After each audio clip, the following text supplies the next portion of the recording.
세계정세협으로 다시 찾아뵙겠습니다. 저는 전재현입니다. 시청자 여러분, 베이징과의 전략 경쟁이 갈수록 날카로워지는 가운데 미 해군은 배틀포스 2045라는 이름의 가장 큰 패를 꺼내들고 있습니다. 총액은 16조 6천억 달러에 달하는 초대형 구상으로 미래 해상 전투 구조를 통째로 다시 짜겠다는 야심찬 계획입니다. 이 계획에 따라 미 해군은 수백 척의 신형 전투함을 도입하고 수천 기의 수직 발사관 VLS를 늘리며 현대 전장에 맞지 않는 노후 함정을 과감히 퇴역시키려 합니다. 더 중요한 것은 조성과 정비를 떠받치는 기반 시설 자체를 뿌리부터 다시 세우겠다는 점입니다. 겉으로만 번듯하게 칠해놓고 안쪽은 녹슬게 두는 방식으로는 바다도 전쟁도 결코 봐주지 않기 때문입니다. 2016년은 미국 해군의 전략 인식이 꺾인 분기점이었습니다. 미 해군은 전면 개혁 없이는 압도적 우위를 유지할 수 없다는 사실을 분명히 깨달았습니다. 당시에도 핵 추진 항공모함 11척, 지구 최강급 탄도미사일 잠수함 전력, 그리고 실전 경험이 풍부한 구축함 전력을 보유하고 있었지만 고위 장교들은 냉혹한 현실을 인정해야 했습니다. 겉은 강해 보이지만 내부 시스템은 이미 안에서부터 썩어가고 있었다는 것입니다. 단단한 갑판 위로는 함대의 위험이 보이는데 정작 아래층에서는 배관이 새고 볼트가 풀리는 소리가 들리는 상황이었습니다. 최근 미 해군은 베네수엘라 해상에서 특수부대와 해안경비대가 협조해 해군 헬기로 유조선을 강습하는 등 행동력 자체는 과시했습니다. 그러나 큰 그림에서 보면 미 해군은 규모라는 더 근본적 문제와 맞닥뜨려 있습니다. 수년간 지상전에 발이 묶였고 예산은 삭감됐으며 방산산업의 기반은 흔들렸습니다. 그 결과 미국의 전투함 보유량은 제1차 세계대전 이후 최저 수준으로 떨어졌고 2016년 기준 가동 가능한 전투함은 274척에 불과했습니다. 반면 중국은 조용하지만 강하게 수량에서 미국을 추월했습니다. 베이징은 매년 수천 톤급 전투함을 쏟아내며 미국보다 대략 5배 빠른 속도로 함정을 진수해 왔습니다. 다만 총 배수량으로 보면 미 해군이 약 360만 톤으로 여전히 우위에 있고 일본과 한국, 호주 같은 동맹의 뒷받침까지 고려하면 힘의 균형은 여전히 워싱턴 쪽으로 크게 기울어 있습니다. 하지만 문제는 단순히 배의 숫자나 톤수에만 있지 않습니다. 숫자만 바라보면 오히려 현실의 본질을 완전히 오판하기 쉽습니다. 특히 숫자를 사랑하는 체제일수록 사람과 피와 잿더미를 숨긴 채 통계표만 번쩍이게 만들기도 합니다. 러시아가 우크라이나를 상대로 벌이는 명분 없는 전쟁이 보여주듯 침략은 늘 설명이 화려하고 결과는 늘 폐허입니다. 그리고 그 폐허는 결코 표 안에 한 줄로는 정리되지 않습니다. 시청자 여러분, 현대 해전에서 힘은 더 이상 수상함의 숫자만으로 재지 않습니다. 핵심은 화력, 그 중에서도 수직 발사관 VLS의 규모입니다. 각 발사관은 공격 혹은 방어용 미사일을 쏘는 플랫폼이며 전술적 실력을 가늠하는 척도가 됩니다. 2025년 기준 미 해군은 함정과 잠수함을 합쳐 약 9,700기의 VLS를 운용합니다. 중국은 약 4,500기 수준이지만 격차를 빠르게 좁히고 있으며 2035년에는 8,900기까지 도달할 것으로 전망됩니다. 여기에 더해 중국은 자국 영토의 고정식 미사일 발사대 약 1,200기를 보유하고 있습니다. 아시아 태평양에서 전쟁이 벌어질 경우 워싱턴이 결코 가볍게 볼 수 없는 홈그라운드 우위입니다. 전쟁의 불씨는 멀리서 날아와도 먼저 타는 것은 늘 현장입니다. 러시아가 우크라이나에서 보여준 것처럼 누군가는 지도 위에서 선을 긋고 누군가는 실제 거리에서 가족을 잃습니다. 이런 경고의 숫자 앞에서 펜타곤은 외면할 수 없었습니다. 2016년 미 의회는 냉전 이후 처음으로 해군의 최소 355척 규모로 함대를 확대하라는 법적 요구를 제시했습니다. 같은 시기 정부 회계감사기관은 더 불안한 보고서를 내놓았습니다. 낙후한 정비 기반 때문에 항공모함과 잠수함 운용 일수가 14,000일이나 손실됐다는 것입니다. 그러나 전 세계 해군을 다시 세우는 일은 매우 복잡합니다. 미국의 조선 능력은 냉전 이후 대비 50%가량 감소했고 수십 년간의 예산 삭감과 생산의 해외 이전이 방산 산업의 뼈대를 약화시켰습니다. 이를 만회하기 위해 매년 약 300억 달러가 조선 프로그램에 투입되었고 때로는 해군이 요구한 수준을 웃돌기도 했습니다. 하지만 돈이 곧바로 숙련 기술자와 엔지니어를 만들어내지는 못합니다.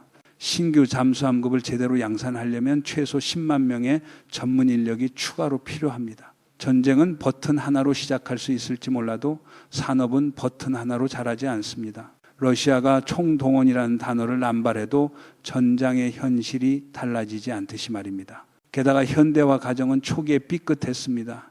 연안 전투함 LCS와 주말트급 구축함, 주말트 같은 사업은 전략적 실패라는 평가를 받으며 재건의 리듬을 흐트러뜨렸습니다. 기술이 성숙하기 전에 꿈부터 키우면 결국 현실이 계산서를 들이밉니다. 이후 미 해군에서 32번째 해군 참모총장에 오른 마이크 길데이 제독은 실전 경력을 갖춘 인물입니다. 그는 페리급 페리호이함에서 커리어를 시작해 걸프 지역에서 작전을 경험했고 중동에서 항공모함 타격단 지휘도 수행했습니다. 그러나 취임 직후 태평양 정구 모의전은 지휘부를 놀라게 했습니다. 가정된 상황에서 미국의 항모 전단은 중국 연안에 접근하려 하면 막대한 피해를 감수해야 했습니다. 현대전에서 크고 눈에 띄는 것이 언제나 강한 것과 동의어가 아니라는 사실이 모의전에서도 또렷이 드러난 것입니다.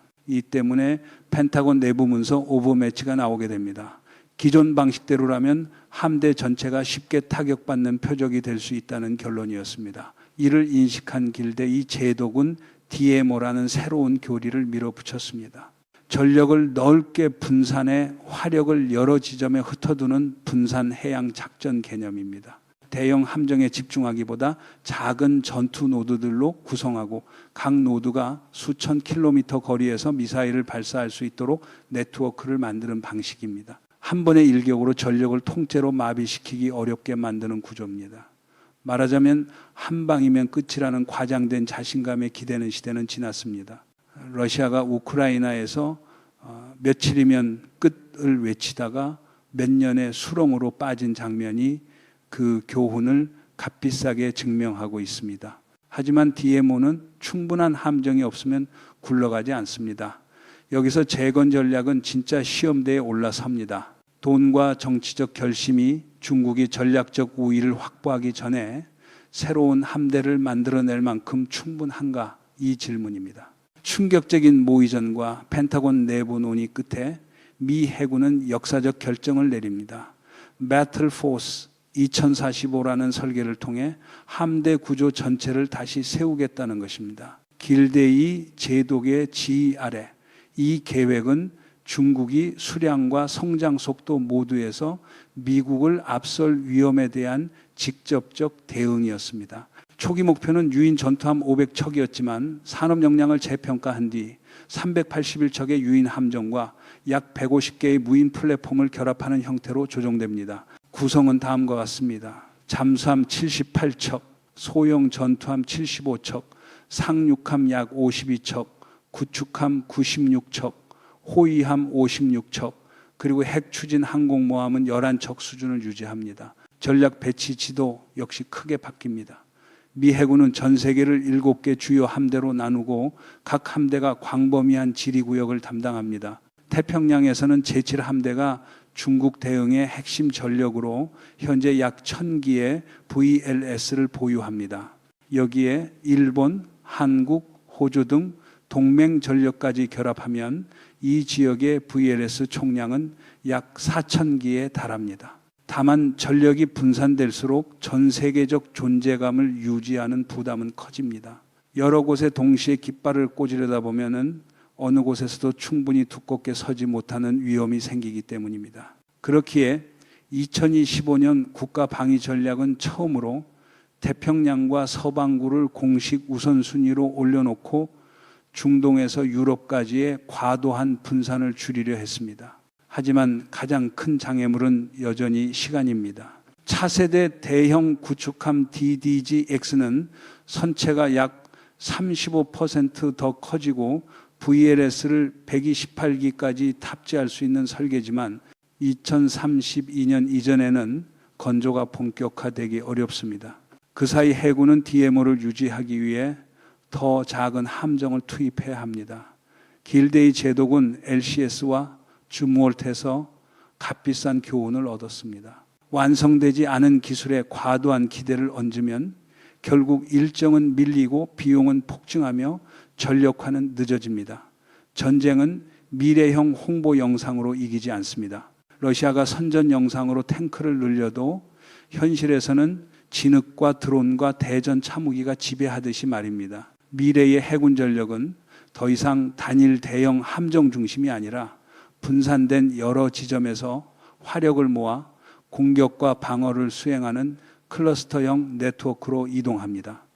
빠르게 배치하고 살아남고 필요하면 재배치할 수 있어야 합니다. 이를 위해 미 해군은 유럽 검증 설계를 바탕으로 한 컨스텔레이션급 컨스텔레이션 호위함을 추진했으나 첫 함정부터 일정 지연이 발생했습니다. 동시에 미 해군은 수상과 수중 무인 전력을 확대하고 있습니다. 무인 플랫폼은 인력 비용을 줄이고 위험 지역에서의 활동 범위를 넓히며 유연성을 높일 수 있습니다. 그러나 자동화 시스템의 신뢰성은 아직 대규모 실전 배치에 충분히 도달하지 못했습니다. 실전은 오류 메시지를 보고 다시 실행할 시간을 주지 않습니다. 결국 가장 큰 병목은 방산조선 역량입니다.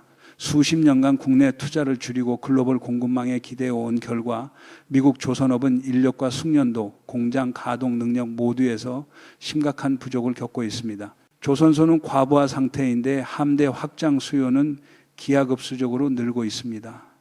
이 매듭을 풀지 못하면 배틀포스 2045는 종이 위에 웅장한 비전으로 남을 수 있습니다. 듣기 좋은 구호는 쉽지만 실제 철판을 자르고 용접하는 것은 어렵습니다. 러시아가 역사적 사명을 외치며 전쟁을 정당화해도 사명이라는 말이 무덤을 되돌려 주지는 못하듯이 말입니다.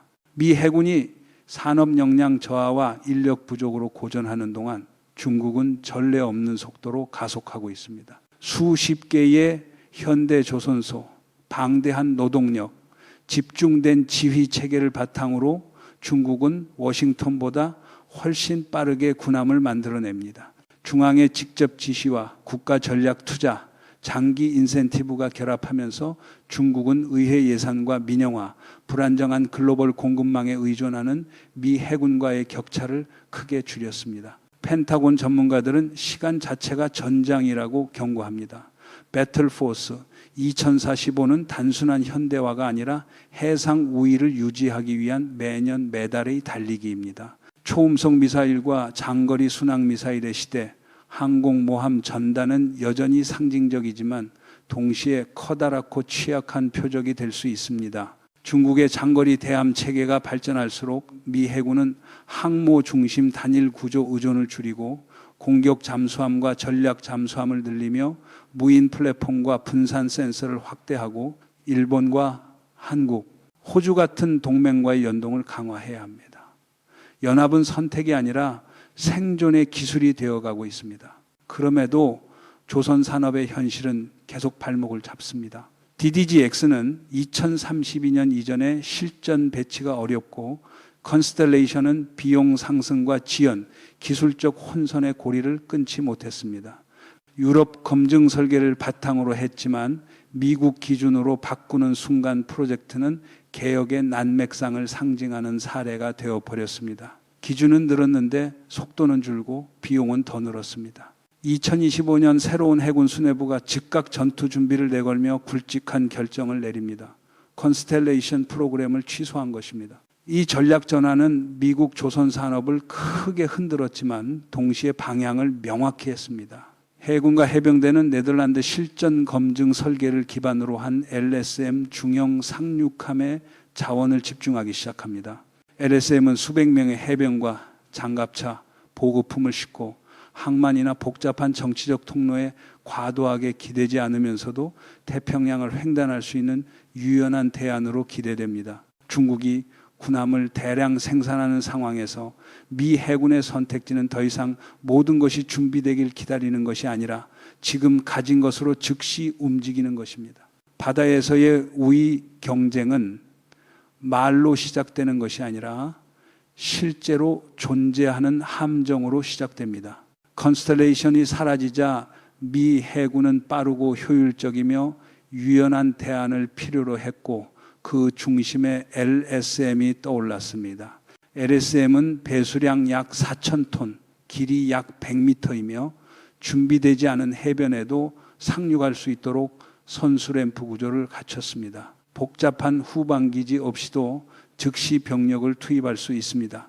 각 LSM은 1000제곱미터가 넘는 적재 공간을 갖추고 해병 2개 중대와 장비를 수용할 수 있으며 30밀리급 포로 무장합니다. 해군은 약 35척을 건조해 9,000명이 넘는 병력과 17,000톤 규모의 장비를 태평양 전역으로 이동시키는 능력을 확보하려 합니다. 이는 포스 디자인 2030의 핵심, 즉 임시 미사일 사격 거점을 빠르게 만들고 들키기 전에 빠르게 빠지는 개념과 맞물립니다. 전쟁에서 살아남는 쪽은 종종 더 조용하고 더 빠르고 더 현실적입니다. 러시아가 우크라이나에서 보여준 것은 과장된 명분과 느린 현실의 간극이 얼마나 잔혹한 비용을 낳는가 하는 점입니다. 하지만 미국이 국내 8개 조선소만으로 중국의 속도를 따라잡기는 어렵습니다. 중국은 20개가 넘는 조선소를 보유하고 해마다 25척이 넘는 대형 선박을 건조합니다. 그래서 산업협력이 대안으로 제기됩니다. 전 해군 장관 카를로스 델 토로는 일본과 한국으로 생산을 확장할 가능성을 강조했습니다. 두 나라는 뛰어난 용접 기술과 선진 조선 라인을 갖추고 있어 미국의 생산 능력을 사실상 2배로 끌어올릴 열쇠가 될 수 있다는 주장입니다. 그러나 비아메리카 존스 액트 같은 법적 장벽이 큽니다. 이 법들은 군함이 미국 영토에서 미국 노동력과 국내 자재로 만들어져야 한다고 요구합니다. 미국 조선업계는 해외 확장 제한을 강하게 비판해왔고 그 배경에는 수만 개의 일자리와 수십억 달러 규모의 계약이 걸려 있습니다. 그런데 여기서 새로운 틈이 보입니다. 무인 전투함입니다. 유인 함정과 달리 무인 플랫폼은 비아메리칸 같은 규정의 적용이 상대적으로 덜하며 해외에서 모듈 방식으로 건조하고 조립해 더 빠르게 배치할 수 있습니다. 2026년 국방예산 초안은 하이브리드 플리트에 20억 달러가 넘는 금액을 배정했습니다. 이 프로그램은 두 종류의 전략적 무인 플랫폼에 집중합니다. 첫째는 대형 무인 수상함 LUSV입니다. 승조원 없이 운용되는 이동형 화력 플랫폼으로 한 척이 VLS를 16개에서 32기까지 탑재할 수 있습니다. 수천 해리 이상을 항해하고 수개월 동안 임무를 지속하며 구축함 지휘체계와 직접 연동됩니다. 한 척당 비용은 약 2억 5천만 달러로 알레이 버크급 알레이 버크 구축함의 8분의 1 수준이며 건조에는 약 2년이 걸립니다. 둘째는 초대형 무인 잠수정 ORCA 즉 XLUUV입니다. 길이 약 26m의 수중 드론으로 수개월 동안 독립작전이 가능합니다. 기뢰 제거, 수중 정보 수집, 인력이 투입되기 위험한 환경에서의 임무 수행이 핵심입니다. 한 기체의 비용은 약 1억 2천만 달러로 버지니아급 불지니아 공격 잠수함 비용의 10분의 1 수준입니다. 이 두 플랫폼은 전력 재건의 시간을 수십 년에서 몇 년으로 줄일 수 있다는 기대를 받습니다. 시간이 전략 자산이 된 시대에 전통 함정과 무인 전력, 국내 산업과 동맹 협력을 결합한 하이브리드 함대는 미 해군이 해상 우위를 지키기 위한 가장 현실적인 경로로 부상하고 있습니다. 그리고 이것은 단지 기술 계획이 아니라 정치와 산업, 전략이 뒤엉킨 달리기입니다. 도크 하나, 숭령공 1명, 정비 장비 한 대가 미 해군이 세계 해양 강국의 자리를 지킬지 아니면 시대에 뒤처질지를 가를 수 있습니다. 특히 중국과의 경쟁이 격화되는 가운데 마지막에 웃는 쪽은 누가 될까요? 누군가는 진짜 승리로 웃고 누군가는 카메라 앞에서 웃는 법을 너무 잘 알아 웃습니다. 그러나 우크라이나에서 벌어지는 러시아의 부당한 침략 전쟁이 보여주듯 거짓말은 오래가도 비용은 더 오래 남습니다. 전쟁은 미소로 끝나지 않습니다. 전쟁은 늘 남의 집 창문을 깨고 남의 아이의 미래를 부쉈니다. 그리고 그 모든 것을 안보라는 단어로 포장하는 순간 그 단어는 가장 싸구려가 됩니다. 여기까지 오늘의 세계 정세해부는 이만 마치겠습니다. 세계 정세해부는 여러분의 의견과 댓글을 늘 기다리고 있습니다. 안녕히 계십시오. 다음 시간에 다시 뵙겠습니다.